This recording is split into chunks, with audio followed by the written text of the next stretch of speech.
Tony. Sarah. Tony. David. Adrian. Ross. Terry. Steve. Silence. What's your name? Yeah, he's cheating.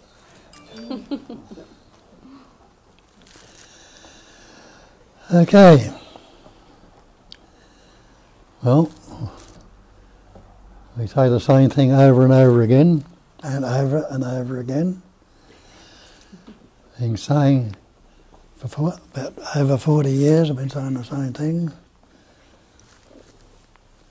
Why wouldn't I change it? Well, maybe there's nothing to change. I can go into all sorts of stories, which most people do, but it doesn't. We say here right from the start, we can't teach you anything and we can't tell you anything. All we do is point toward and ask you to look to where we're pointing to see for yourself. Because that's all that can actually happen. No matter what you've been told or what you believe, nobody can tell you anything and nobody can teach you anything when you recognise what you actually are. And you are like everything else in this manifestation is really no thing. What we call things is actually no thing. Things are the pattern, shapes and forms they appear as expressions of that one essence. In Hinduism they call it non-duality. And non-duality translated means one without a second.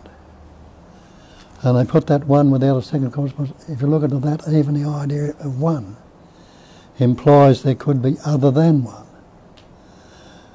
So again, they're pointing directly to the directness of this. That it is always and ever that. It is immediate, doesn't take any time or any place. There's no beginning. If there's no beginning, there can be no start, there can be no finish, or no destination. So that's what we say here, right? Whether you recognise it or not, start from the fact that you are already that. And if you're already that, what happens to the search then? But nothing to seek for, nothing to know. Because you see, the search is the problem. When you're on the so-called path and you believe you go, if you do this and do that, read this book, go to this satsang, go to this mantra, go here, there and everywhere else, you will become something. Now if you look into that closely, becoming is not being. Have you ever actually moved away from being? Any of the so-called things that have seemingly become, or happened to you, didn't they happen in the beingness? And isn't there a continuity of that beingness? It's not becoming at all. So then you might realise that time itself is a fiction. There is no such thing as time. Time has a beginning, a middle and an end. But when does now begin? Try and grasp it. You'll say, well, the only time I can grasp it is try to grasp it right now. But even as you're grasping it, isn't it ending? And isn't it beginning again? So there's no static point or no duration to it. No duration, it's spontaneous. And that's what we call it. Spontaneity is timeless. So what we need to do, or whether you think you need to do it or don't, or whether you do it or don't do it, it doesn't matter. In the recognition of this, you will either do it. If you don't recognise it, you'll move it on and go along your merry way. But come back to the one essence, what they call it, the Mahavakya or the great mantra is I am that. Telling you you already are that. The I am is there, the sense of presence, which translates through the mind as the thought I am. It's the thatness is already happening in the thatness. It can't be anything else.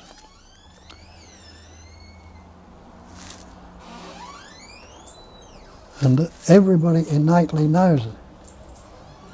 Because you don't say, when you say that's the chair, that's the carpet, that's you, that's me, that's the room, that's the tree, that's the flower.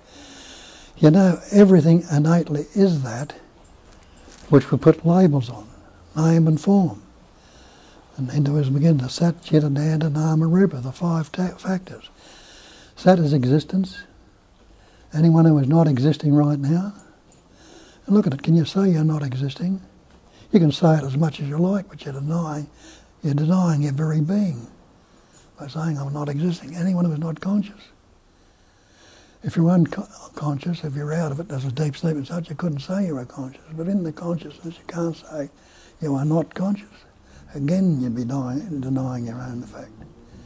Anyone who's not happy to be, someone who's come along right now and saying to blow all your heads off, you wouldn't be too happy about that, would you? You'd rather be than not be. So you already are that Sat, Chit, Ananda. And the other two factors are Nama, Rupa. Nama is name, and Rupa is form. And the form is that body you're expressing through. And the name is what you're giving it. Bob, whoever else there is, Ross, Terry, Steve, all the names we put on these patterns. And they say that the name and form are Maya. They're illusion. They have no substance or reality of themselves at all. And they haven't. We've only put names and labels on that vibrating essence, which is no thing, has never been anything, or never will be anything, but in the vibrating patterns, it seems to take the shape and form of something. And all this manifestation is the content of that basic space, the cognising emptiness. They give it the name cognising emptiness, not that we are cognising emptiness, but the emptiness suffused with that innate intelligence, which is the cognising activity that's going on. It's cognising the emptiness, not that we are, but there's emptiness itself that's cognising it. And the Buddha told you that emptiness is form. Is that basic space which all these things or forms are patterning, shaping and forming and appearing in. And he said the form can be nothing other than the emptiness, singly patterning, shaping and forming in all this different manifestation. Emptiness is form, and the form is nothing but the emptiness. So it's never moves away from that essence. So that's what I say, we're going to change the story and tell you something different just to keep you occupied, keep you happy, or keep pointing back to the one essence that I'm saying each and every time I come here. Direct and immediate. Take it or leave it. And the only way you can take it is to investigate and see for yourself, because nobody's going to pat you on the head with a peacock matter, or repeat a mantra in your ear, or press you between the eyes and give you some ecstatic state. Okay.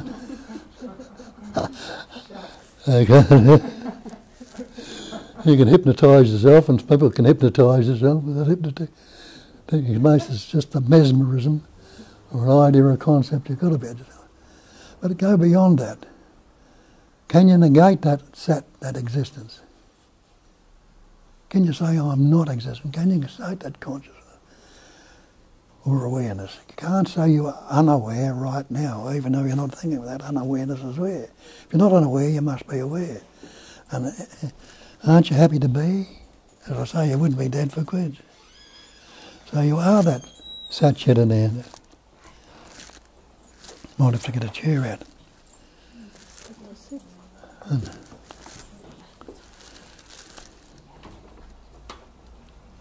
Hey.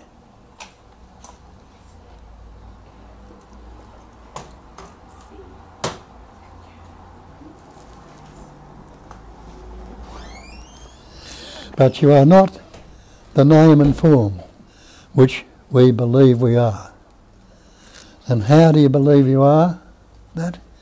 Because it's been told you to in childhood, it's been reinforced by your schools, your society, everybody around you. And when you've taken on that belief, you've constantly reinforced yourself, day in, day out, every chance you get. I am Bob, the Australian, the good fella. I'm not so good. I'm unhappy. I'm depressed. Constantly reinforced a belief. Look in your dictionary and look up the word belief. The word belief, the definition of belief is an unquestioned acceptance of something in the absence of reason. Instead of reasoning it out, we've accepted it on what our parents, school, society and everybody else has told us without investigating. Acceptance of an alleged fact. It's allegedly so. And you can't convict somebody on alleging, you know. They've got to prove the fact. Acceptance of an alleged fact without positive knowledge or proof. Investigate it and get the positive knowledge or proof. Are you this body?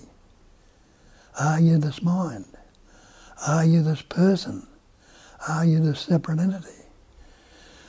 And look at that word person. We take ourselves to be this person, this separate entity, this individual. Where does that word come from? An ancient language, I think it was Latin, thousands of years ago. It came from the persona, the mask. Really, we got this mask, a conceptual image we've put upon ourselves. And look at that, I'm Bob the Australian, the good fellow, blah, blah, blah. That's all concepts based on past events, experience and conditioning. It's a dead image that I'm wearing as the believed in entity, me. And it's not true, it's not factual. But until it's looked into and really investigated and seen, you're going to believe in it. And I hear people say, I saw I was not the me, but it came back. If something is not a fact and you've really seen it, can it ever be true again? Like you look at the sea and go down to the ocean and say, what a wonderful blue sea, but you and I know the sea is not blue. It's been investigated. It appears to be, and it will continue to be. That's a metaphor they use. It never was. The blue sky is not blue. The water in a mirage, there never ever was any water in a mirage.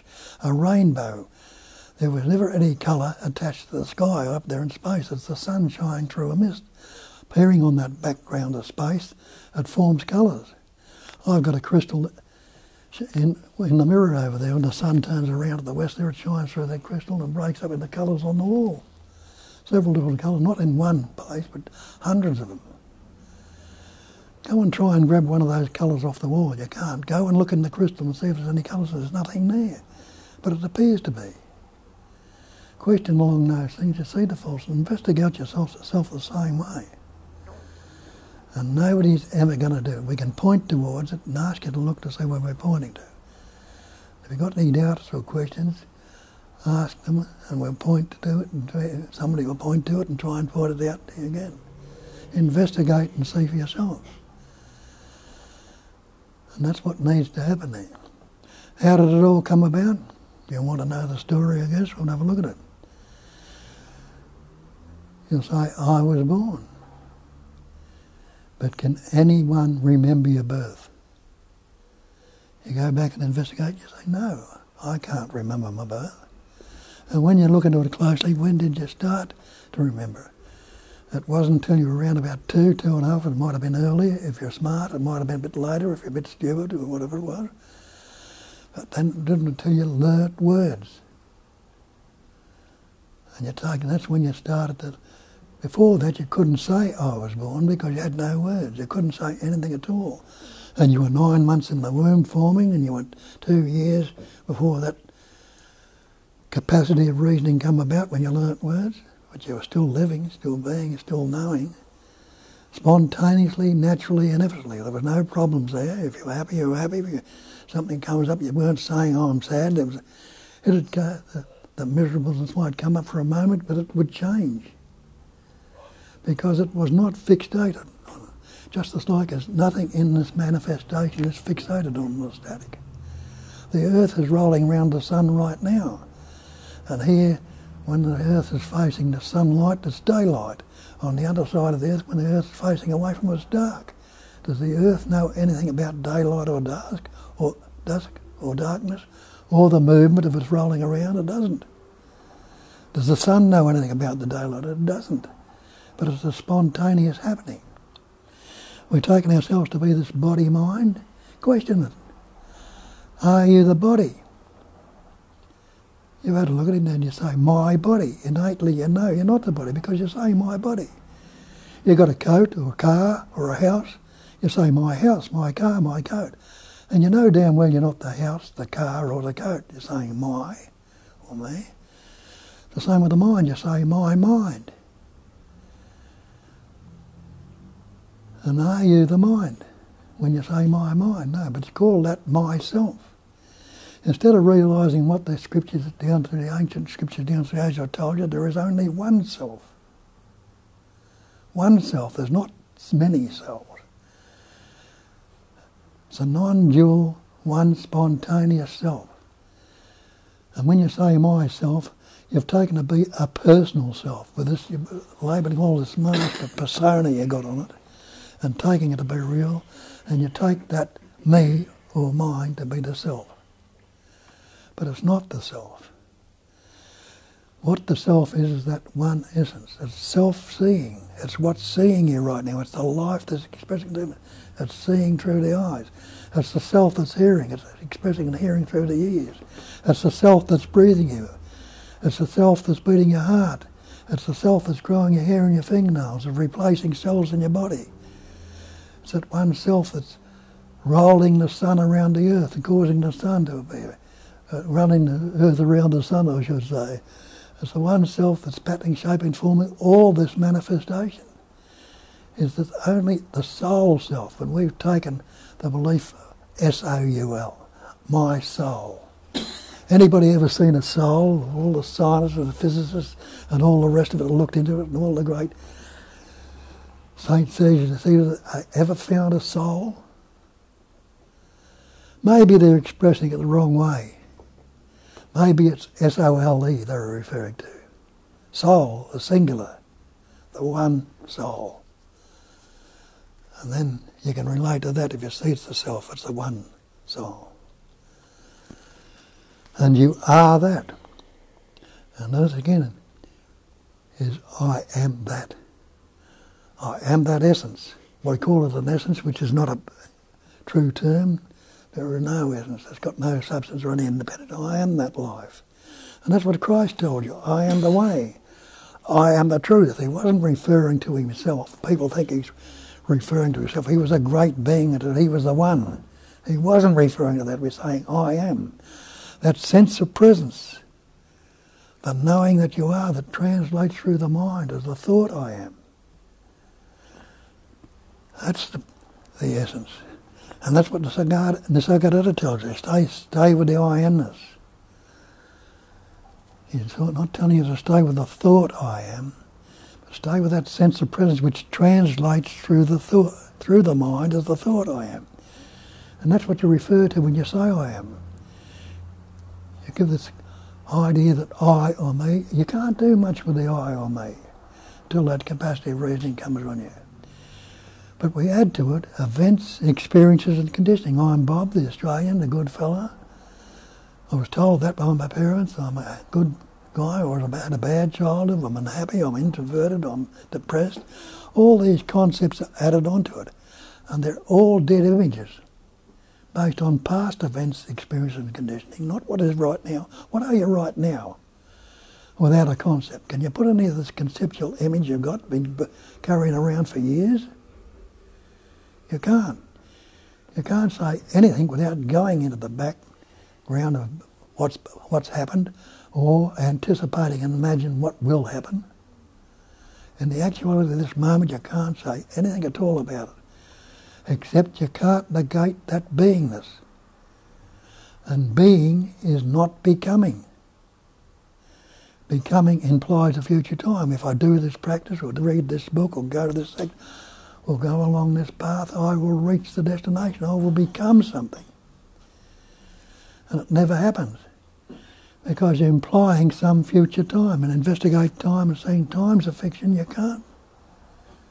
There's only this spontaneous, you can't even call it a moment, the spontaneous happening. Negate your being right now. And look at that word being. You call yourself a human being. If you believe in God or some other thing, you'll say a supreme being.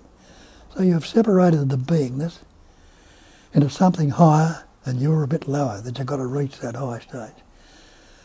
But take the word, the label you put on it, supreme off. Take the label you put on it, human off. Separate the beingness that's in this room right now without a label. Then you realise that's being a chair, is it not? It's being a carpet, it's being the room. Look outside, it's being the tree, it's being the flower, it's being the sky, it's being everything. Everything is that pure, beingness, the spontaneous actuality of this moment. Rest in that, recognise it, and come back to abide as that. Remind yourself. Remind yourself. Instead of going to the old mind and continuing. And it tells you in the Bible, one of the scriptural statements in the Bible, be ye renewed, be ye transformed by the renewing of your mind. Renew your mind back into this immediacy as much as you possibly can, until you abide as that. And that's another thing they tell you, abide as that. Let it rest in its uncontrived singularity.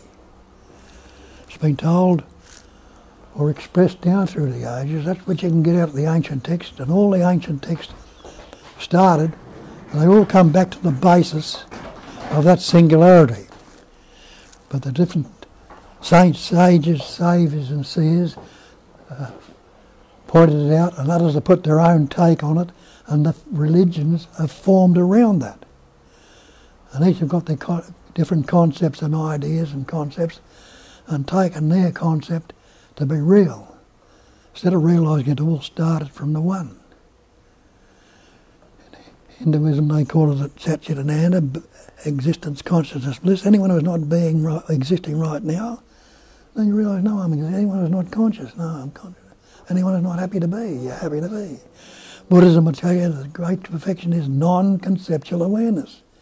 Are you unaware right now? No, I am aware. But what am I add to that awareness? All sorts of different concepts, different thoughts, ideas and images. Drop the concepts, does the awareness go away? You can't say, give any pattern to awareness. That's a label we put on it, but you can't say what it is because it has no shape or no form, no beginning, no end, but it's something non-negatable.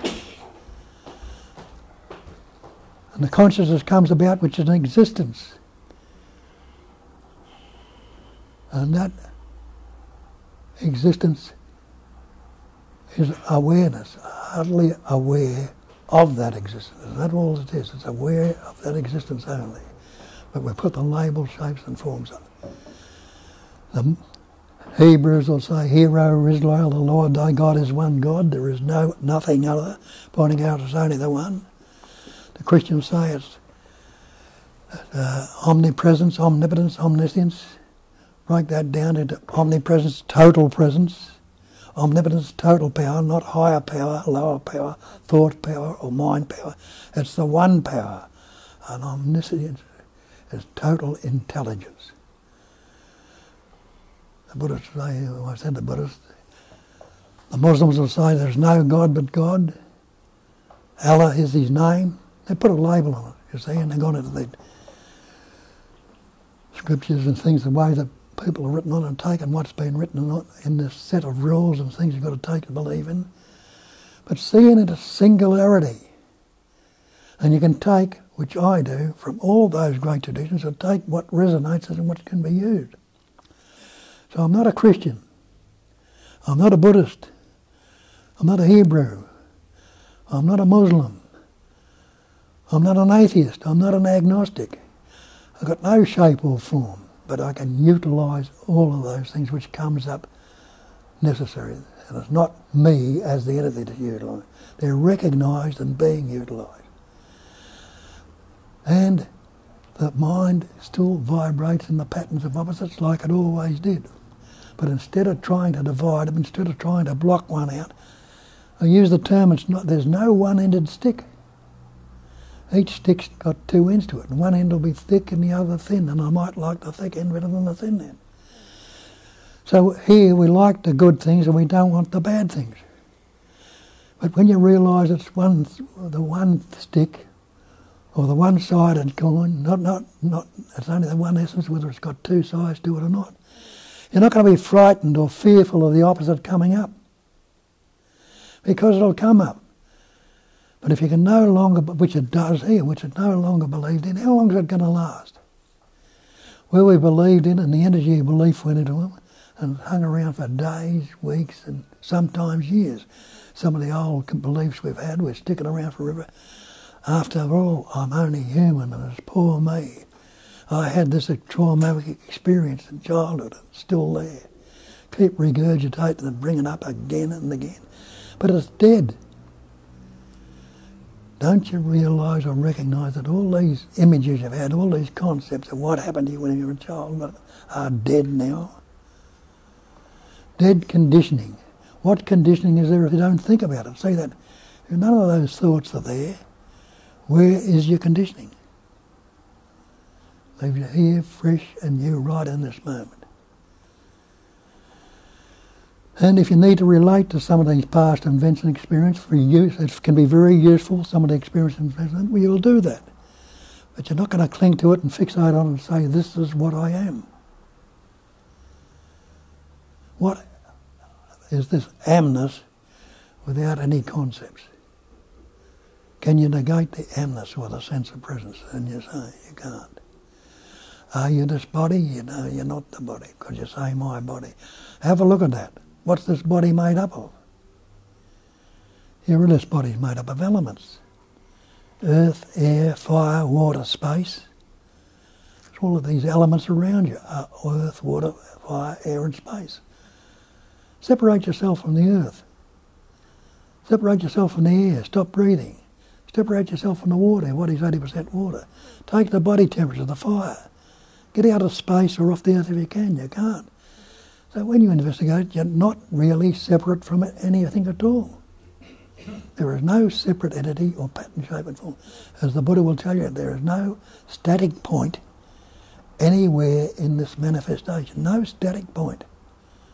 Not you or me as a static point, or the earth, the stars, or anything else as a static point. It's not. It's all spontaneous emanation, constantly changing. And there is no static point anywhere, and there is no self-nature to anything. What's going to happen to myself if I see there is actually no self-nature to anything?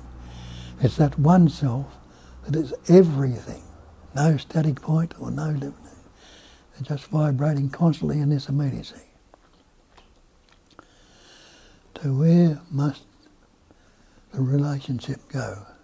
Relationship is dualism, me and the other. And they tell you that clearly and loudly. You read over it, you read any of the scriptures and go to their base. There is absolutely no duality in non-duality. Duality is a fiction, and non-duality is a fiction. There is neither one nor the other. They're two labels we put on. We talk about non-duality, but just as a description we put on the idea of duality. Try and get the recognition of the oneness. And that's all that needs to happen, to recognise. They call it a cognising emptiness. The Buddha called it that, a cognising emptiness. Not that we are cognising emptiness. But the emptiness suffused with intelligence has taken on the habit or belief that it is doing the cognising. An empty pattern, shape or form thinks it can cognise. A lot of crap, isn't it, when you're looking at it? That we believe it and take it to be real. Emptiness is form. And it's that cognising emptiness that's vibrating into different patterns, shapes and forms. The capacity of reasoning, we take the reasoning capacity to be real, and it's seen these shapes and forms to be real. And he turned it around and clearly said the emptiness is form, but the form can be nothing other than the emptiness. Nothing other than the emptiness. So you and I and everything in this manifest, in this pattern here right now, are all that emptiness appearing to be real. And they call it again in Buddhism, it's a transient. It's not static, it's constantly changing. And they call it Maya, the pattern, shape and form. They call it Maya, an illusion. Maya is an illusion. And it's transient. Recognise that, it's constantly changing. And you realise you haven't got the same body you walked into this room with. There are thousands of cells dying in it right now and being replaced. You mightn't realise it. But go back to last week or a couple of years ago. Have you got the same body as you had then? Have you got the same concepts and thoughts, or some thoughts and concepts you were bound in, or this, that, and that happened to me? It's changed and something else is coming up right now that you're fixating on, taking to be real. And this is the worst thing, poor me, it's happening to me again. So it's constantly transient. Have a look in nature, and that's why we call it the natural state. As in nature. Omnipresence, omnipotence, omniscience. I call it intelligence energy, which is just a label, and that label's not it, but it fits it suitable to express something as at the moment, once remember. Transient. Constantly changing. And when I'm talking about intelligence, I'm not talking about your intellect. People say, I got intellectual understanding. And you have. But that's not the reality. The intellectual understanding is not. It's only a conceptual image of trying to work it out in the mind with concepts. Intelligence is the activity of knowing. Look out there in nature and see for yourself, because that's what they tell it, the natural state. And you'll see that out in nature, that galaxies are forming, imploding, exploding, but they're constantly changing. Stars, planets are forming, imploding, exploding. Earth's going around the sun. The seasons are coming and going. The tides are coming in and out. Volcanoes are rising. Tsunamis are coming. Ice ages are coming and going. Doesn't it imply for all those things to seemingly occur to happen, doesn't it imply that nature itself is suffused with an innate intelligence? It's not some old guy out there in a cloud going to beat the shit out of you one day with sin or do one of these things, or punish you. But there's one essence. There's not even any old guy out there in the sky. It's the one essence that's suffusing through everything and appearing and expressing as it, which you are expressing and appearing as that. And it's doing it naturally and effortlessly. But we've taken on the belief we're separate and apart from it and think we're running the show. No wonder we're suffering. No wonder we're fearful. No wonder we're whatever the other things are, I'm forgetting. I'm getting very forgetful, and that doesn't matter either. This pattern, shape and form is constantly changing. So that's what intelligence is, the activity of knowing. And there's anybody who is not knowing right now, I'm not meaning what was known or what will be knowing, but what is happening right now. Is there anybody unknowing in this immediacy? Or unaware? That's another name for awareness. Anyone unaware right now? And you've questioned and seen it before. You realise, no, I'm not unaware, so you must be aware. You must be its opposite without trying to grasp it with an intellectual concept of what you think consciousness or awareness is, and go into some story about it, which I'm going to get at some future time. And you might understand why I continually pointed out the direct and immediate way, constantly every day, without going into the story or what science has said, or what physics has found out, or what that this is saying, and what's that going to find. Trying to work it out in the mind. Everybody has tried to work it out in the mind. I tried to work it out in the mind in the years. I've given up a long time ago because the answer wasn't there. And you'll never ever find the answer in the mind. That's what I was told, that's what I was pointed out, and that was the truth. Continue to do what you're doing if you want to, that you can get out of it quite easily and effortlessly. It's entirely up to each and every one of you. So we ask you to look along these lines. What have we done? When the reasoning comes about you, what do? You can't do nothing with I or me. That's the primary thought. Your parents told you, I, your little Johnny or your little Billy, whatever your name is. And you relate to, this is what I am, this is me, this is I. But you can't do much with I or me. With the capacity of reasoning, you've learnt other words. And every word you've ever learnt or ever likely to learn has been picked up along the way, because you weren't born with any words. Have a look, as I pointed out before. First 2 years of your life, you didn't have any words. So it's been learnt along the way. Before the words, you didn't have any words. No. And it tells you in the Bible, in the beginning was the Word. The Word was with God, the Word was God, and that's all that God is, another word, another label we put on that wordless intelligence energy, what do I call it? They're labels I put on it to try and expose it, but they're not real either. In the beginning was the Word was with God, the Word was God. Nothing was made without Him. All things were made by the Word, nothing was made without the Word. And that's not what you're doing. We label things, our parents, things we're told. We're giving a name, shape and form and taking the Word to be real. And we've done the same with ourselves. When we learnt the word I am Bob, the Australian, the good fella, unhappy childhood, a bad childhood, put all these past events, experience and conditioning, and believe in them.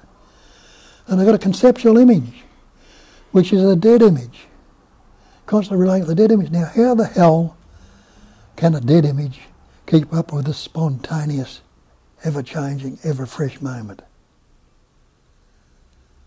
Don't you see the impossibility of that? No wonder the so-called suffering is there. The me's trying to catch up and relate to a dead image. And it doesn't happen. And it won't happen. It never will happen. It never can happen. Until it's investigated and you've never left this, realised you've never left this spontaneous, what we call the moment, this actuality, the beingness of right now. And that's what they tell you, let it rest in its uncontrived singularity. That's a singularity. It's one non-dual essence. Relax, or not contriving any concepts, let it rest in that. And the Psychedelic says, now I abide as that. Abiding again means resting in it, as that. Not the conceptual image, but that. And we know that everything is that. That's a chair, that's a carpet, that's me, that's you. That's its basic essence, the thatness of it, the one essence. Then who is there to seek? What is there to seek? Who's with it going to become? Or who's going to get something? Who's going to be enlightened? Who's going to be realised? Or are you going to drop the concepts and just be as you are? What is? Unaltered, unmodified, correct. How does it come about? We learn this capacity of reason, we put all these concepts. Now we function as I am Bob, the Australian or the good fella or whatever your name is. And our schools, we go to school, we learn more words. Our society, our nation and everybody around us reinforce those words. And we believe in ourselves, now we reinforce them ourselves. Every day, every hour and every chance we get, we're reinforcing this dead image. No wonder we can't keep up with life, because life is ever fresh. It's left those images to be. And you realise that when you realise that, as I said before, there's no static entity there. That body is transient right now. It's constantly changing. But we're relating to the dead image. And this dead image is what we call me. Me becomes the reference point, the self-centre, or the ego, 3 different labels we put on that. Everything becomes relative to that me. How does this fit to me? How does this fit me or I? We relate to the dead image in the same way we're constantly relating to the image, and that's duality. Relationship is relativity, is dualism, me and the other. So no wonder we're in strife all the time. Realise there is absolutely no duality and non-duality. And realise also that every ism comes from the belief in dualism. That's capitalism, communism, Catholicism, positivism, Hinduism, Buddhism, all come from ism, the duality, the believed in duality. See the fiction of it all, toss it all in. So me becomes the cause, the reference point, or the ego. And you're told in the scriptures that ego, this terrible thing called ego, is the problem.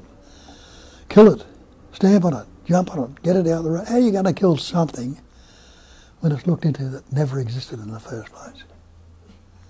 See the futility of it all. It never ever existed, it's a fiction. So we've got to look at it and see if it is a fiction. Now I've got this conceptual image. It's just like you've got a bucket of water. You pull it out of the river. And sitting on the bank, what happens to it when it's on the bank? Doesn't that water become stagnant, still, and dead? What's happened to the river? Hasn't the river lifted behind? It's floating away, merrily away. It can go through sandy banks, or through forests, or deserts, or seeming to flat places where it's hardly moving, or cataracts, or whatever. Flows along till it merges back in the ocean again, and there's no change in the water. It comes and goes. It might come up and be heated by the sun and come up as a cloud. The cloud will be, the radiation of the sun will heat that cloud and blow the cloud as rain, or bring it down as rain, and it'll fall into the river again. But there's nothing lost. Nothing born, nothing dies, nothing lost, nothing gained. Continue functioning. But we've got this cause relate to. Me, Bob. I'm unhappy. I'm depressed. I'm anxious. I've had a bad childhood. People don't like me. I'm introverted. Because we're related to this me, and that's causing all my unhappiness, my despair, my jealousy, my envy, my guilt, all this psychological suffering comes about from relating to the me. And relationship, relativity, is dualism. So, what was it necessary to do? For me, it was necessary to see whether this me was real or whether it was a fiction, like it was pointed to and told the me, the conceptual image, the ego doesn't really exist. Because up till then we're told in the scriptures and a lot of them, we've got to get rid of this ego, you've got to kill it, you've got to stamp on it, you've got to get rid of it. But who would be trying to kill it, stamp on it and get rid of it? Aren't you recognise it by the ego itself? That we're trying to get rid of the ego? And as they tell you in the scriptures, it's like trying to wash away blood with blood. Can you ever wash away blood with blood? You can't. Can you ever destroy the ego or see the falseness of the ego by looking into the ego to find the answer? So you can see why all these years we've searched sincerely and earnestly, tried our hardest, and never found the answer in the mind. And I did for years and years and years. Thought I was close, thought this had happened in the next sex thing, the next Kundalini experience, the next meditation. I'd get it. Never ever did.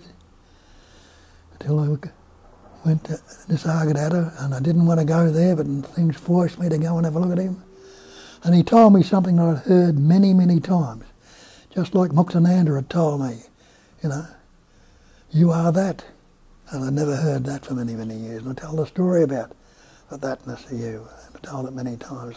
Like the bloke that went to the guru and he said, teach me the truth. And the truth says, you are that. And he said, oh yeah, I've heard that before. Well, he says, that's all I've got.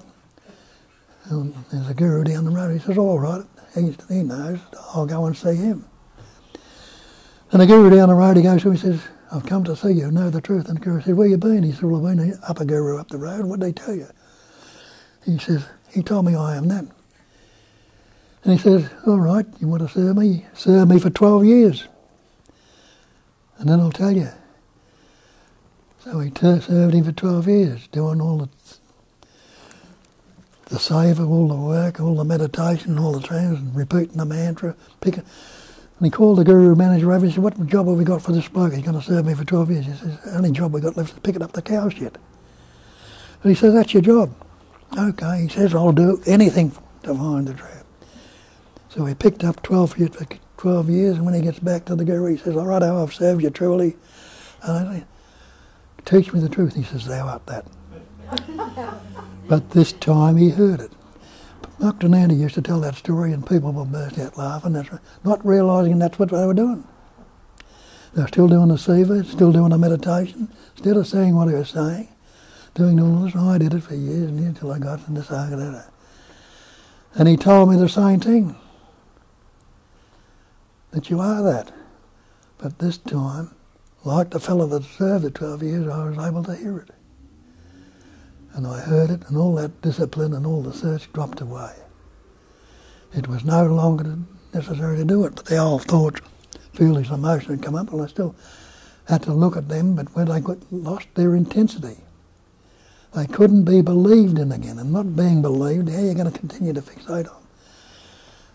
And the intensity in them would get less and less, and they wouldn't bother me at all after a while. The clarity, if there's no chatter going on, there's more and more clarity coming. More and more. All the clarity is seeing clearly. Like the sun shines more brightly if the clouds are not obscuring it. And when you realise that the sun itself is forming the cloud, and it's seemingly blocking up the sun, and the sun itself continues to radiate, it doesn't know anything about the cloud, and then it continued radiation, coolness will cause that coolness to come about and bring the cloud down as rain, or disperse it, or a wind will stir and blow the cloud away. So that's what happened here. And the recognition of it, the belief in it dropped away, the intensity had dropped away. And it still comes up, the clouds will still appear in the sky, but they're not binding on me anymore.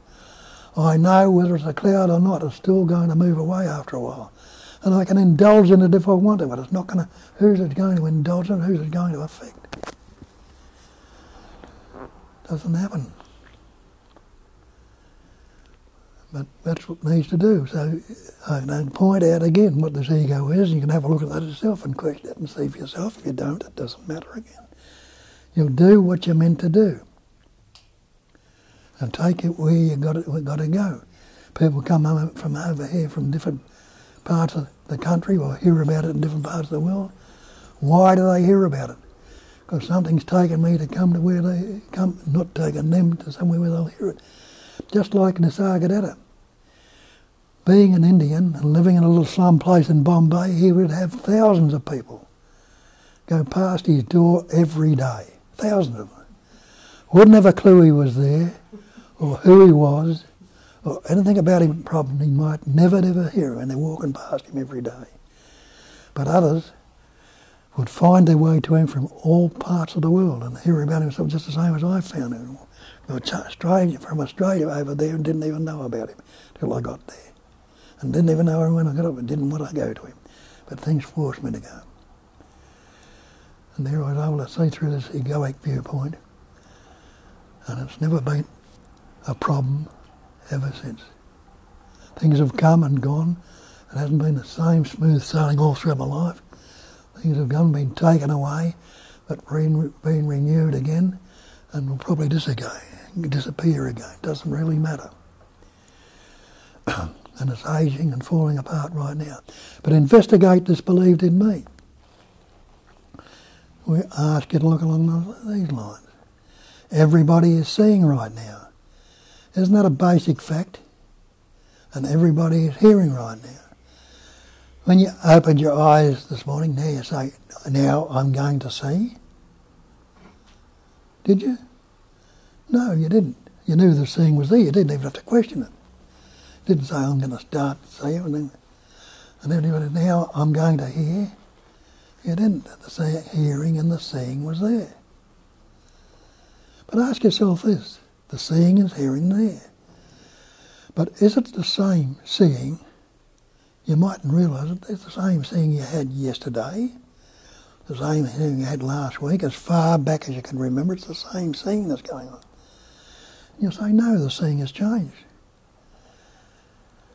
But when you investigate, you see, no, the seeing hasn't changed. It's the same seeing I've always had.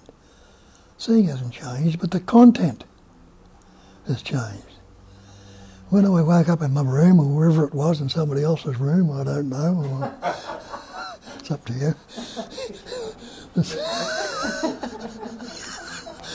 It's the same seeing is going on, but the content has changed. The content, what was going on in that seeing has changed, but it's still the same seeing, and it's continually changing. Well, it's changing right in this moment, because it's transient, and everything has changed in this room.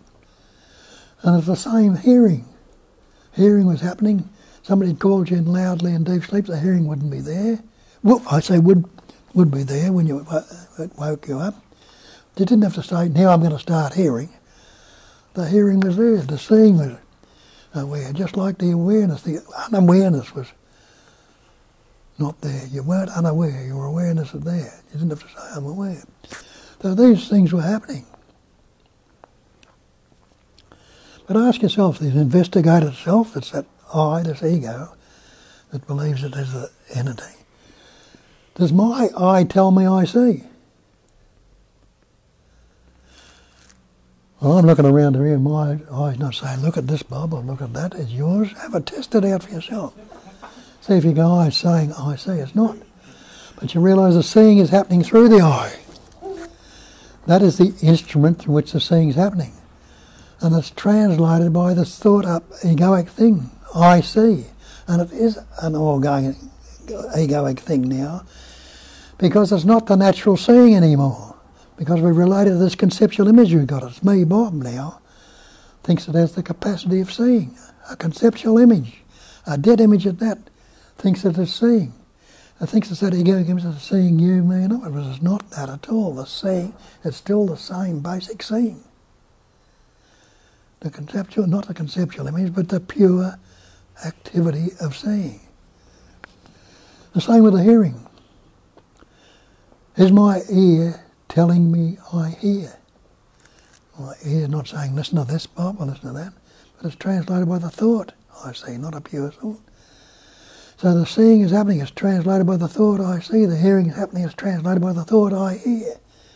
So you see the thought I hear and the thought I see, the conceptual image, now seeming to be some substantial thing that is seeing and a hearing, a me or an I.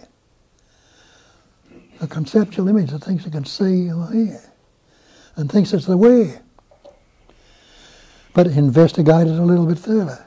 Can that thought I see, that think it's running the show, doing this, can the thought I see?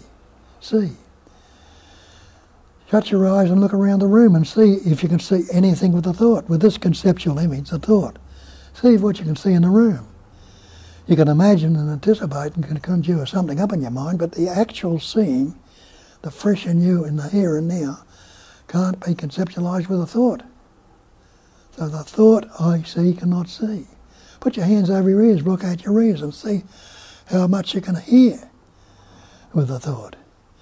So you see that thought up image can't see, it cannot hear. And is that, you're not unaware right now, so you must be aware. So is the thought I am aware? Is a thought your awareness? The thought I am aware is not your awareness. It's the thought I choose. We think we choose our thoughts. I can choose my thoughts. But why the hell would you have an unhappy or a miserable or a painful or thought if you could choose your thoughts? Do we choose to be that? Do we choose to be anxious? Do we choose to be fearful? Do we choose to be depressed? I don't. Do you? If you believe you are, question it, you can be out of it. And we try to get out of it. We think there's this big daddy up in the sky, pray to him, he's going to take me out of it. He's going to give me the freedom. He's going to take me out of it. He's going to leave me my sins. I don't hope for it too much. Just seeing the conceptual conditioning we put upon ourselves and what problem is there if it's non-conceptual awareness. And what conditioning is there if it's not a concept based on the past. So you realise the thought I see can't see, the thought I hear can't hear, the thought I'm aware is not your awareness, the thought I choose can't choose. So this thought up, imagined conceptual image can't do anything at all. Well, what's doing it?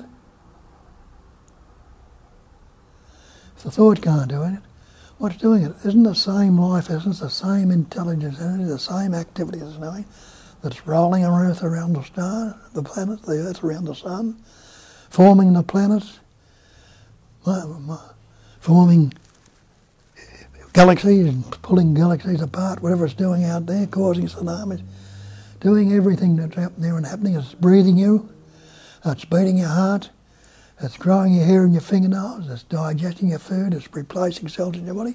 See if you can do any of that of yourself. So it's the same life essence, if you like to call it that, or intelligence energy, if you like to call it that, or God, if you like to use those terms, that's doing it all. and realising I am that essence. Not the conceptual image me, but as I as not that personal self, but I as that one self. The self-realisation, the self-knowing, the self-recognition, the self-shining, that self that's appearing, patterning, shaping, forming, and expressing as everything. That's what's pointed out here. That's what we ask you to look at. Question yourself, see for yourself, if you've got any questions or any doubts or any arguments, or as some people are doing, been coming here a while, can see through it, probably expressed in a slightly different way to what I do, or might a bit more clearly, because I'm losing a lot of it in the forgetting, the patterns of forgetting now, and sometimes it's fresh and new, but it's available for each and every one in this room. Now, if you think it's going to take time, what you need to do is investigate the concept of time, which we point out that time is a fiction also. And if I don't point it out right now, if you want to know about it later on, I can, or somebody else will point out. It's always immediate. It's always this a presence awareness, and that's what it means. Pre-sense that's going on right now before the senses come up with it, which are conceptual, put the concepts on the senses. And it's awareness. They're not unaware right now, so you must be aware.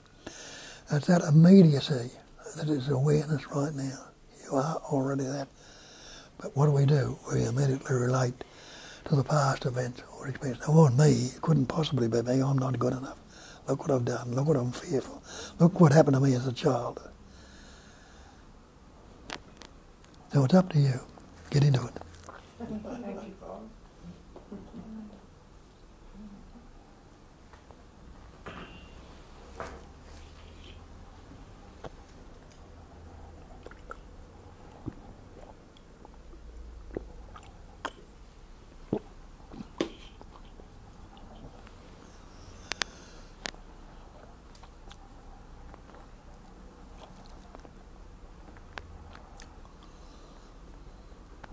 So, the immediacy of it right now,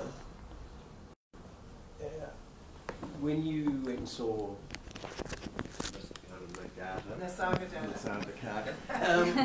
Just another label. another label, and you saw through the identity that you think you are, or the ego,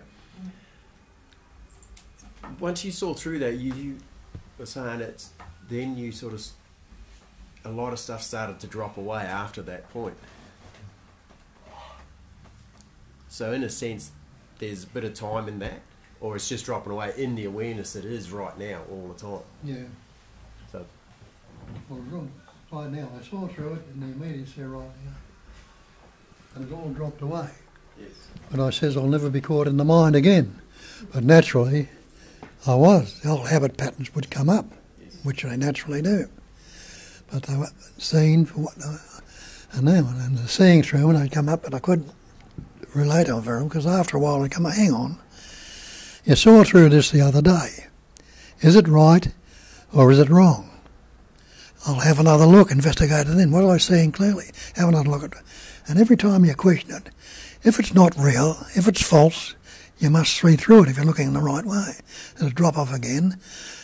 And each time it dropped off, and the belief would come up, you couldn't get the same intensity into it again, because it'd come up innate intelligence comes, hey, you saw through it, it's not the same. And when that intensity, same intensity of belief was going in, that made it seemingly real, each time that dropped off, there'd be a little more clarity. When the cloud stops covering the sun, there's no cloud over the sun, and the sky is very clear. When it's obscured by clouds, you can't even see the sun. And that's what happened. But the clouds come back. But does the sun know there's anything like a cloud? It doesn't. And when you recognise that you are that self-shining, ever-fresh present awareness, no matter how thick the clouds come up, you're going to believe them again. So you don't have to look for the clarity all the time. After even a bit of shit's coming up, you know it not binding on you, not going to stay there for very long. I see that. See that? Be that. So all conflict arises through me and the other. Yes. So when you, the minute there's the recognition of that, you're cognising emptiness again. Yeah. And is there a me? No. Is there another? No. So what must you be? The Cognising emptiness. Yeah, so what I mean is, you know, in the early days, a lot of clouds were obscuring the sun. Yeah. But now there's less and less and less and less and less, you know. And I know, because I hear what's coming out of you. Thank you. What a relief. Yeah, because, you know, because I used to love that analogy that you used was when you're exposed to who you really are, it's like a match in a haystack. Yeah. You're never doing anything. You can't change the mind with the mind. All conflict arises with me and the other. So it's the cognising of emptiness each time, Yeah. not that there is time. And all of a sudden you notice you're not reacting to the same thing anymore. And if you do react to it, it's not got the same hold on you. No, that's right. But sometimes you're not reacting to it at all. No, that's right. And you go, wow. Why should I bother doing it? Yeah. No value in it anymore. It's such a travelling lighter. It's such a freeing thing, you know. Yeah. Taking a burden of conditioning and consisting Yeah. dropped away. And you used to say it's effortless living, and Yes. I'd go, what's he talking about? You know, I've got to do this and I've got to do that and blah, blah, blah. But if there's no one to have any effort, everything's effortless. And in your heart beating effortlessly, and Yeah. you're breathing effortless, then the cells being replaced in your body effortless right now. I'm not doing it. Even the thinking. Yeah. Like you say, the clouds come, as long as you don't attach to it. Yeah. That's Well, good. if you do attachment for a while, recognise as soon as you can.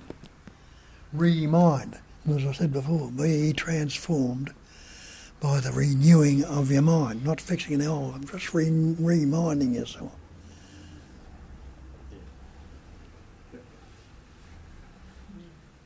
Sometimes, I was going to say, it feels like you think you're the sun seeing the cloud, but it's really just another little cloud seeing the cloud. That's a very subtle cloud. It's a cumulus And- cloud. yeah. Well, look at that analogy. The sun's so vast, it's got no idea that there's a cloud there. It couldn't possibly have. And the cloud is never completely, the sun's always going to be shining brightly in some other part of the world, which might seem to cover this part where we're seeing from. And does the sun know anything about the cloud? No. It doesn't, can it? What forms the cloud? The sun's, the radiation of the sun. It shines to itself. In that self-shining, ever-fresh presence awareness, the radiation, the warmth or heat evaporates water. A simple process. That evaporated water rises, it gets a bit cool, it condenses and forms a cloud. Now, does the cloud know anything about the sun? No. And does the sun know anything about the cloud? Sort of does. It sort of does. In the sun's mind. As I say, I might be able to witness the cloud, right? no, Who's the witness? the sun doesn't have anything, the cloud Have doesn't in the have anything. brain, in the eyes. But and this the nose. conceptual image we form about it, we take that to be real still. A subtle beautiful in it, and we think we're witnessing the sun, the cloud. We're witnessing the blot of the sun. We are witnessing the idea that the sea is blue. But you investigated that. When was the sea ever blue? When you really investigated. You walk away from it, it appears to be blue. The sky appears to be blue right now without any clouds in it. But go up 30,000 feet in a plane or higher, where's the blueness? It's always further out. You know the truth about those things. And even though the seeming belief is coming into this conceptual image, you know it's not so. Never was. Presence awareness is never changing. That presence awareness. So everything else is a thought. Yeah. Or you could look on it. You could look on it as change analogies, if you like. I love the railway station analogy. The railway station is always a railway station, and the trains are always trains. The railway station doesn't go anywhere, never changes, but the trains will always come and go. So whatever pointer resonates with you to bring you back to, or not that there's anyone to bring back to, but to see, to cognise that you're falling into the trap. The me's trying to keep an intricate little... Yeah, it's just that with the disguised me. Yeah. One that keeps... I just... Yeah. Get it? I'm taking it in, yeah. I think whenever we say but, who's saying it? It's got to be the mind. Whenever there's a but, and not one on a chair, but whenever there's a but, you know, it's usually the mind going, but hang on a sec, you know, but hang on a minute, can't it be this or can't it be that, or it's the nature of the mind, it's clunky, you know. That's the other thing. Show me your mind. Nobody stood up and said, this is mine, and show me your mind.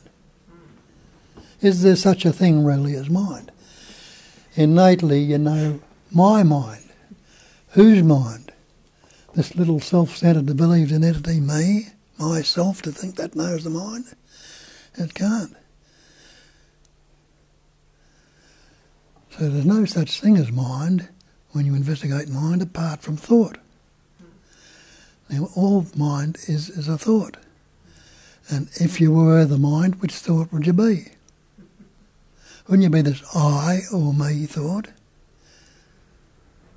But which is a mental concept or word, is I, the concept, is that what you are?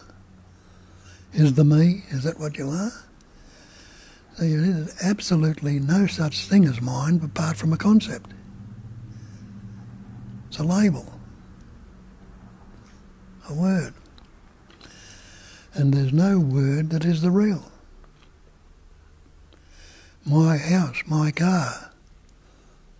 You know, you're not the car, you're not the house. Is the car without that word? What is it then?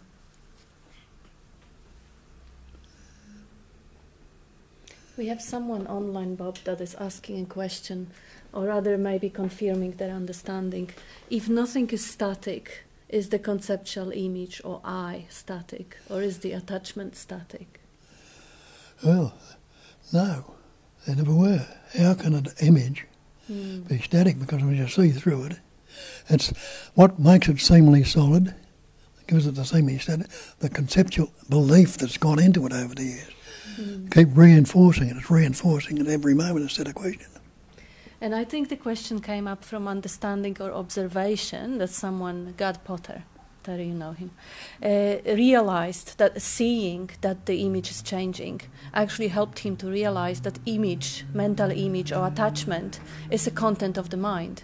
So it's a good thing to ponder upon. Is my self-image of me the same as when I was 5-year-old? Yeah. Probably not. So the self-image that is changing, it cannot be me because I'm aware of it. I'm watching it. So that's a nice way to look at it. That's kind of what you were saying, like you were saying you can watch the thought. Yeah. Yeah, I think that's what you were trying to get at. Yeah. And also that the cloud is watching the clouds. Absolutely. Yeah. Beautiful. But it's like you're in awareness. So I'm talking too much, but awareness, and you see the thoughts, you realise you're not the thoughts. That's just an illusion. It's all bullshit. It's seeing the set. It's coming back a step, though, isn't it? Seeing that whole story of me seeing the thoughts. But you don't have to throw away the thought. Thoughts can be very useful. But it's self-destructive when it's believed to be some separate entity, an individual is related to a so-called seeming individual that thinks it's my thoughts. It's me that's thinking. But that's the way the so-called mind functions, dualistically in the pairs of opposites. Good, bad, pleasant, painful, happy, sad, loving, hating. Watch your mind and see the so-called mind and see if it functions any other way. It's always vibrating in the opposite. It always will. But as Shakespeare told you, nothing either good. There's no thinker. No. Shakespeare told you nothing either good or bad, but thinking makes us that. Nothing can trouble you except your own imagination. As the psychedelics tells you, image in. We're creating conceptual images and believing them to be real.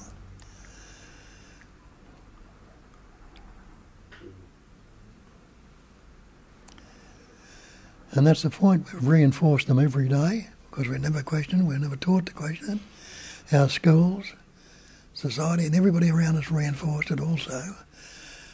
We're never told to look in, even though it's been pointed out down through the ages.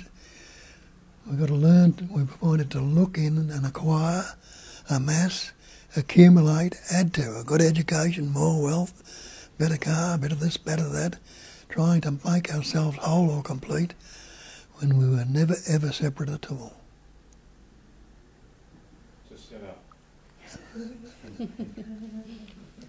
Yes, there is another question or comment from someone who is watching us online about the difficult paths of meditation or vipassana.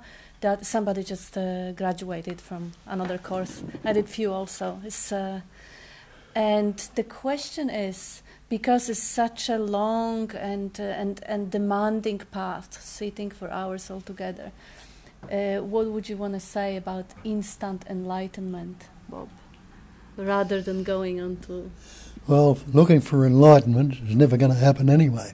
But recognise your true nature, and that can be instantaneous, and it will be. But the dropping away of all the conceptual ideas what we fixate on for years might take a little bit longer. But just sitting and abiding in that essence that you are has always and ever been so.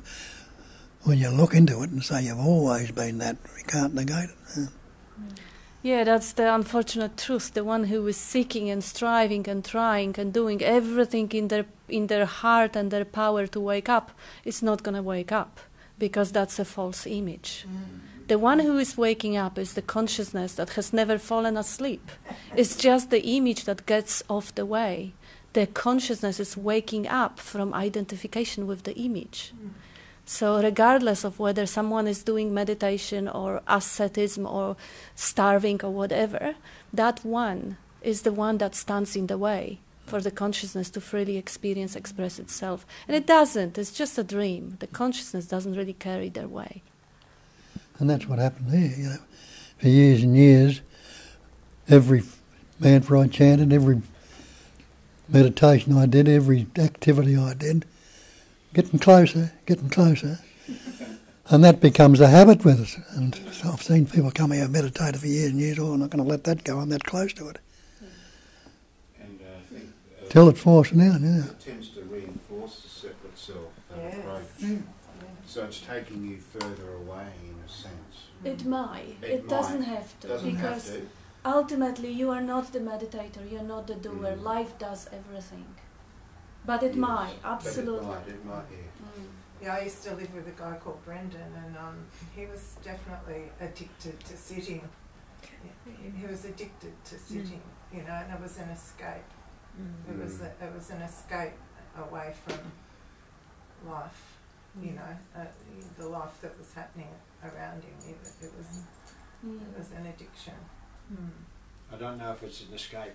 No, not really. No, not in reality. Yeah, that's right. No, but I can see that often happens. Yeah, you know? Absolutely. Yeah. Well, see yourselves whether it's going to take time or not. Start with the fact that you're already that, whether you believe it or not at this moment. That's it. That's a good one. Can you get away from being that? You're the train station, mate. No worries. The trouble with this, that analogy, the Victoria will move the railway station. We live in the wrong state. They're moving railway crossings, so we'll move the station. Sorry, come up with another one. That's the trouble, Dave, when you can put everything apart with the concepts and ideas. Everything. When you have to take it as a pointer, and what that pointer is very good.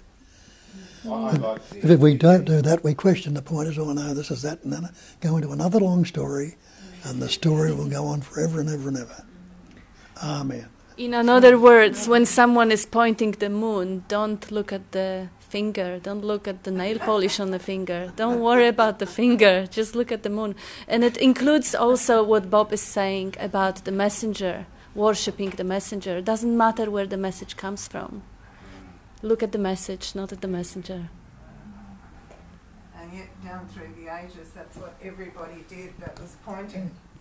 You know, they looked at the messenger and revered them and put them on a pedestal and thought they were separate from them, and all they were trying to do was point to the truth of their own being.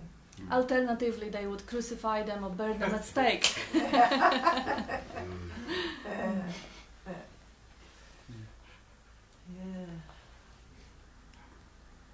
Terry?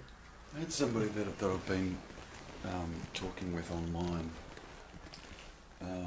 and there was some confusion that came up around the train station analogy. Oh, yeah. And what she was saying was quite valid, but what she was saying was that the analogy still implies some kind of doership in it, in that I can either, be taken away with the thoughts, or I can just see, or be taken away with the train, or I can just see the trains coming and going and not getting on board, with the thoughts, So she had some questions around that, and it kind of came up for me a little bit when I was hearing Adrian share before. What we tend to do, that train station, Ad's touched on it, that train station, we still believe that me is the train station, and me is aware of the thoughts or the trains coming and going. Okay? Yeah, that's what Adrian touched on. Yeah. That's not the point.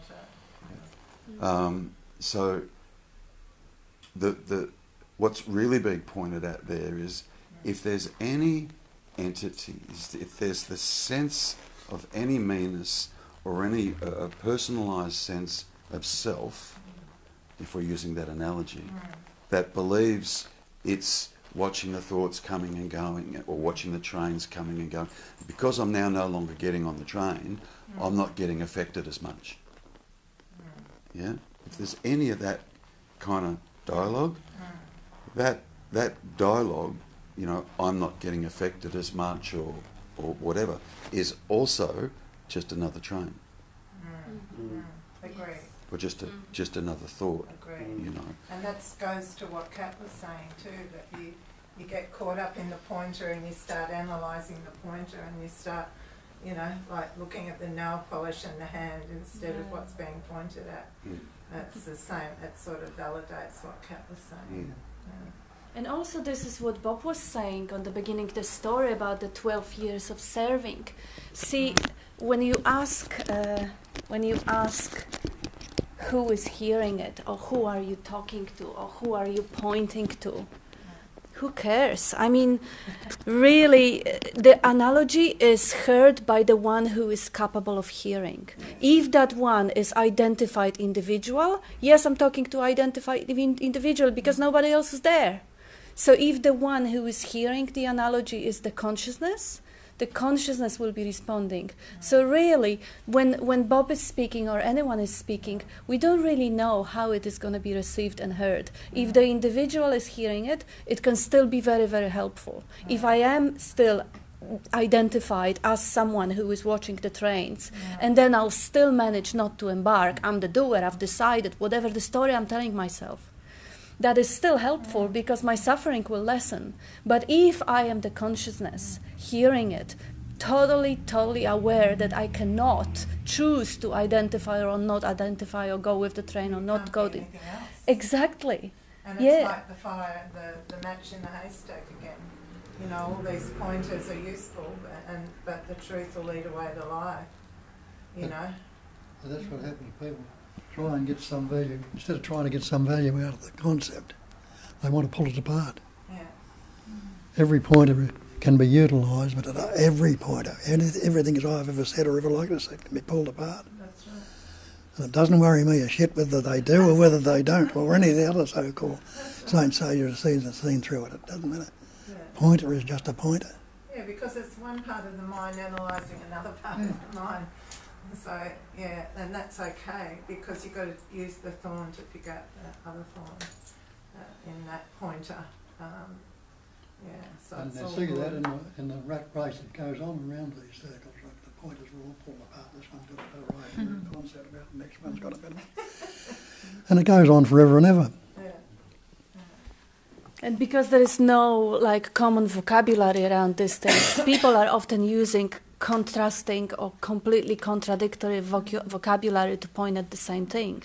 Unless you had a glimpse and you know where they are pointing, you will get stuck with the words, which is totally not the meaning of pointing. But it's all good.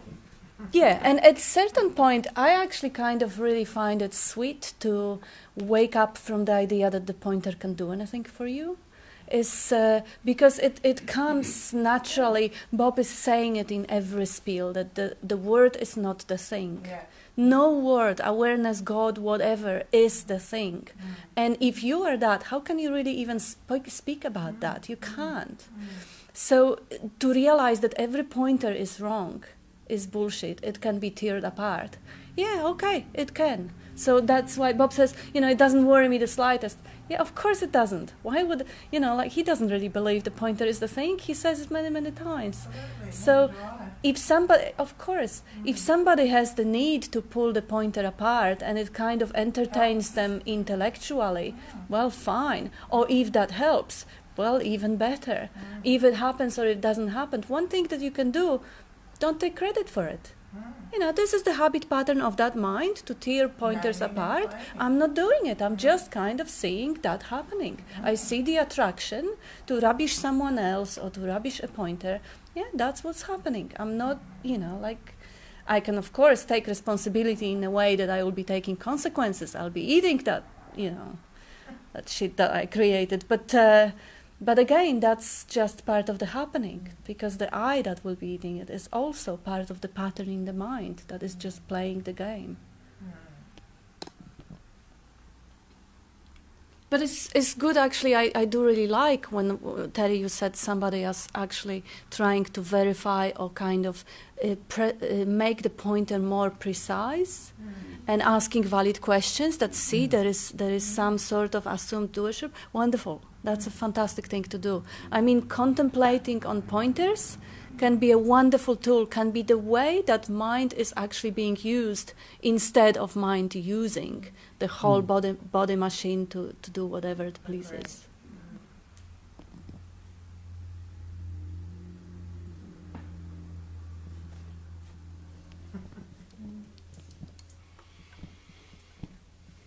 What about you guys? I don't know. Not me. Not me. There is no you. There's not me. Cool. Just listening. Yeah. Listening is happening. Yes. Yeah. It's catch-22, isn't it? Yes. When you talk, it's catch-22. Yeah. You can say whatever, and then until it resonates with you, it's just intellectual. Absolutely. Yeah. Mm-hmm. Yeah. So, got to take the intellectuality out of it. Good luck with that. Yeah. Well, when the fires are strong enough, you'll do it. Yes. Know what to do it. Yeah. Yeah, it will happen. Yeah. When the right time comes. Yeah, it's just like Bob was saying. You may need to serve someone throwing the cow shit for 12 years. That's right. Before it happens, or you might have your 12 years done already. Yeah, that's right. That's right. Through the painful childhood or whatever, or Yeah. through the seeking or whatever. Something will take you there. Yeah, I remember when the guru that I had in India used to say that people believe very often in Hindu religion that you need 1,000 lives or 7 lives or different amount of lives before you wake up. And he says, how do you know which life are you on right now? Yeah.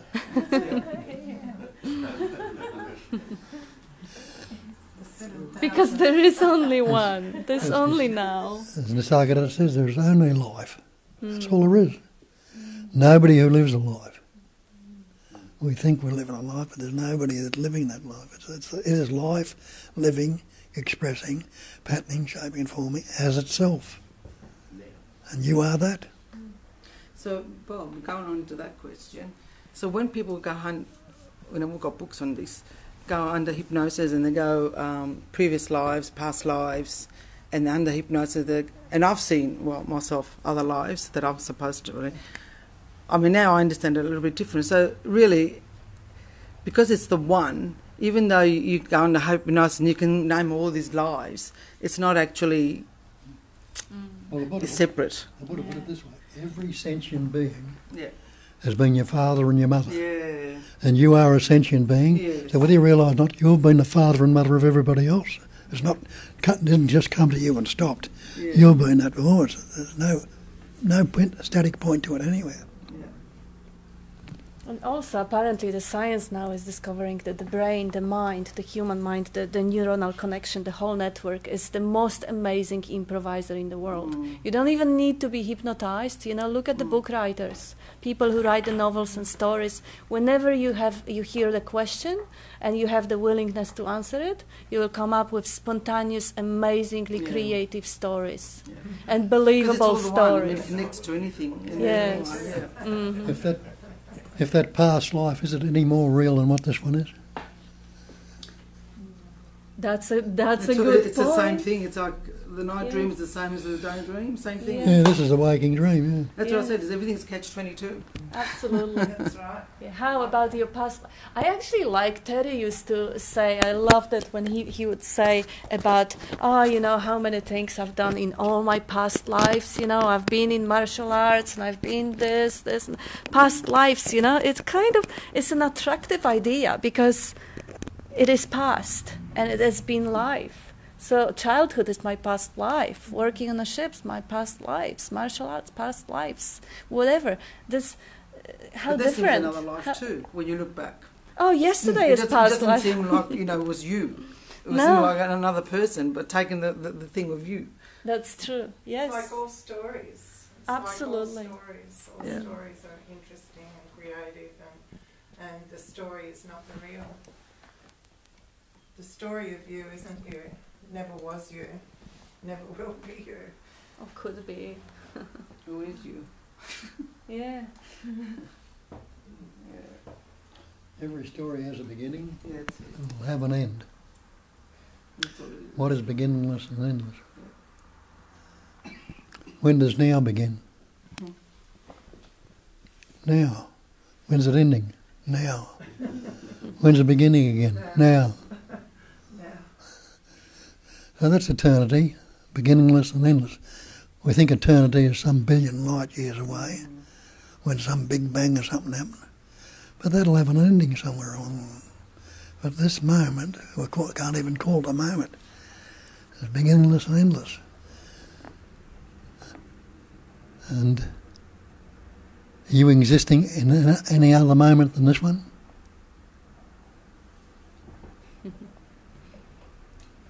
Really, everything's trick of the mind to make you believe that such thing has happened or will happen or has happened.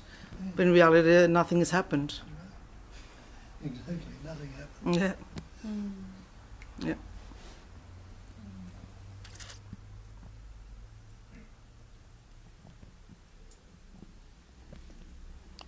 Happening is occurring right now in a minute.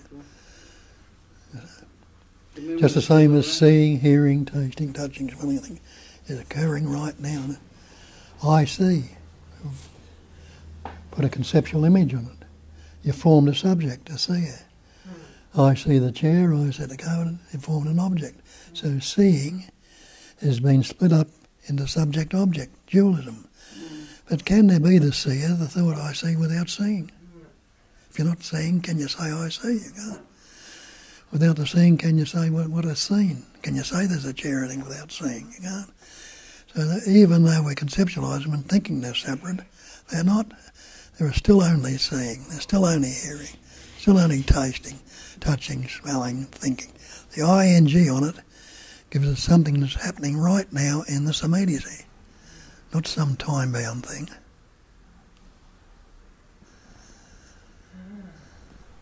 So does that mean that, like you said, the seer and the seen, that implies duality, doesn't it? Yes, the subject-object. Yes. That's right. Yeah. So because there's no duality, so there's no seer, there's no seen, it's just seeing. And, Yes. Right. Yeah. Yeah. and the subject is always I or And me. the seeing is caused by the seeing. Yeah. Yeah, it's caused by just the Is what? power that Yeah. What is it caused by? You see that life, Yeah, that it's just the life space. force Yes. itself. Yes, it's just spontaneous, isn't it? the Yeah. presence. Yeah. The presence. Yeah, see, because the life force or the presence expresses through the body-mind. Body-mind is like a crystal, like Bob was saying, there is nothing in the crystal, but when the sun shines through, it goes into all the different beautiful colors. So you have the body-mind, the life or the energy goes through it, and through the eyes it appears as seeing, a space of seeing. Through the ears, a space of hearing, space of tasting, touching, smelling, thinking. It's the same one life, kind of filtered through that crystal and showing up as different colors. Space of this, space of that. Good point. Yeah. Good analogy. So going back to past lives, or that implies that there is somebody coming back, which that's also duality, so that cannot be possible. Correct. That's beautiful, yeah. Beautiful, Yeah, Tony. absolutely. Mm. Right on. Trick of the mind. Mm-hmm. Yeah. You got it though. Where's that leave you? Well, Present? Still present? So, Still aware? yeah. The presence awareness. And just much as we can admire beautiful flowers or beautiful birds or beautiful waves on the ocean and the clouds because of the space of seeing, and we can admire the beautiful music because of the space of hearing, we can admire beautiful stories because of the space of thinking.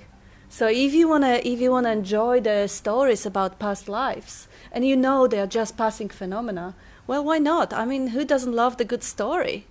But if you take them to be reality, ouch, that hurts. But if you know that the beautiful story is as much unreal as a beautiful sound, sights and tastes and touches and smells, you can really fully appreciate it. You can fall in love with life as it is and really enjoy them because they don't hurt you anymore.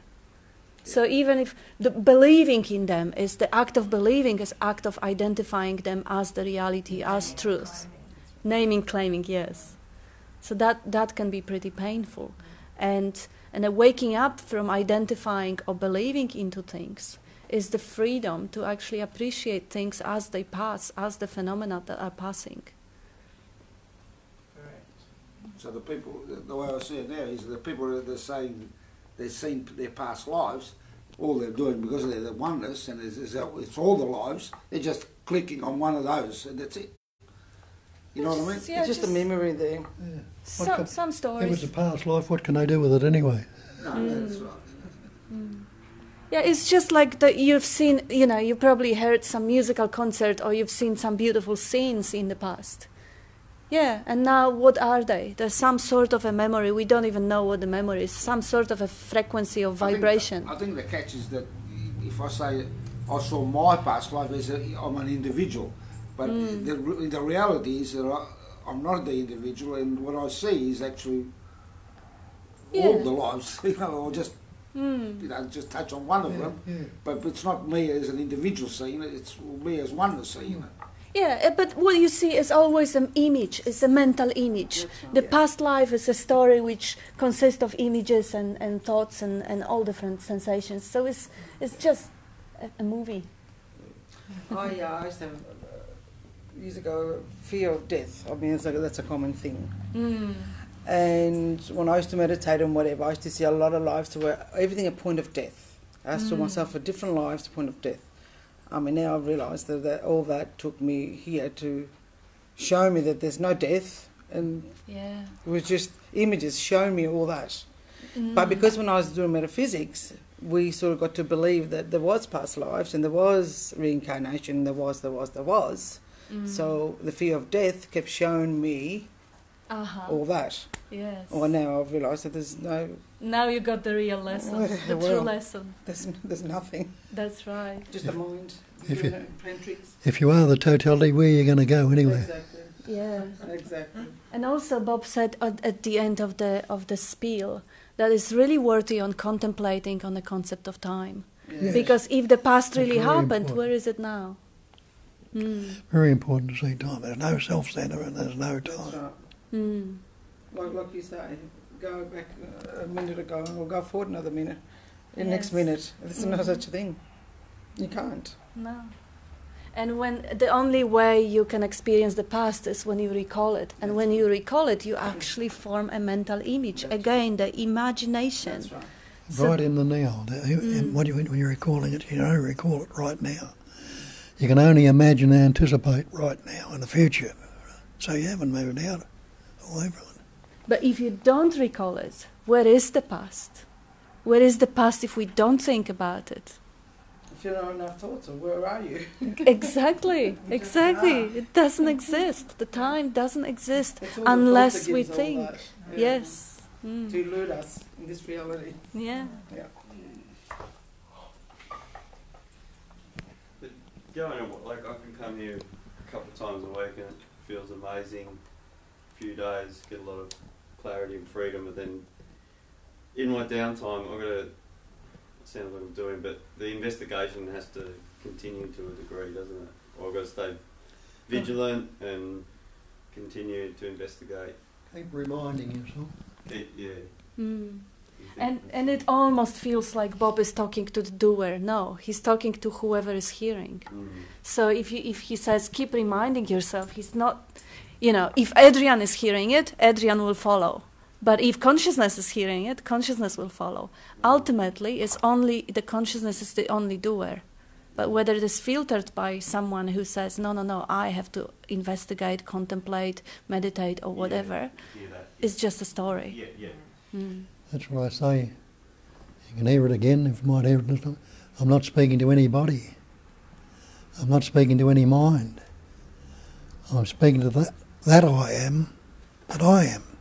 And the I am is that sense of presence, which expresses through the mind as the thought I am. That sense of presence expresses as the thought. So I'm not speaking to the thought, or there's no I am expressing it. So it's one essence talking to itself.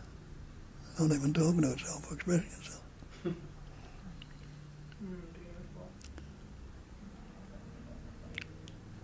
Over the last 40 odd years, I don't know how many times I've said that.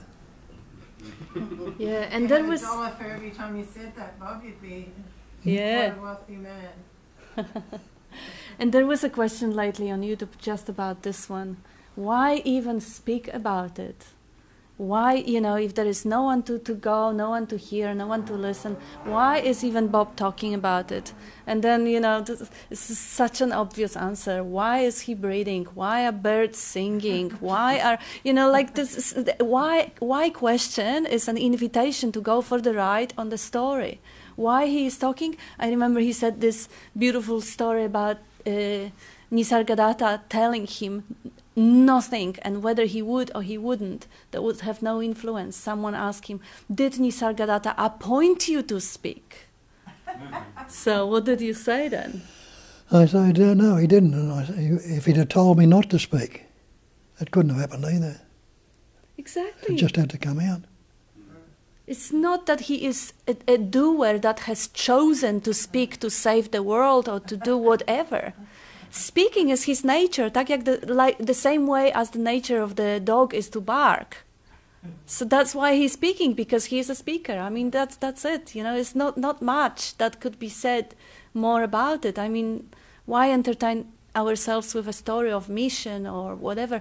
If someone is at the point where nothing is wrong anymore, that fundamental self that nothing is wrong, so he doesn't really come out from the point that, you are all suffering, I have to save you. No. Bullshit, it's not that. is just doing whatever we are moved to do. You know, Jane is singing because she's a singer. Why do you do it? Do you do it to save the world, or do you do it to help suffer? Whatever. Come on, The you singing do. happens. Exactly. The singing happens, same as the speaking happens. And if that inadvertently helps some people, then so be it, and that's great. And if it doesn't, so be it. So be it. Yes. Yeah, but it's not on here to It's help. just what is. Yes. Mm. It has to be. Some people go resonate, and that's when the actual thing happens. So it's all part of the play. Part of the play, exactly. Yeah. Mm. Yeah. It's all time's caught up. Oh, okay. Having fun. Yeah. That went pretty quickly. Overtime. Thank you, everyone. I'm judging. Having fun.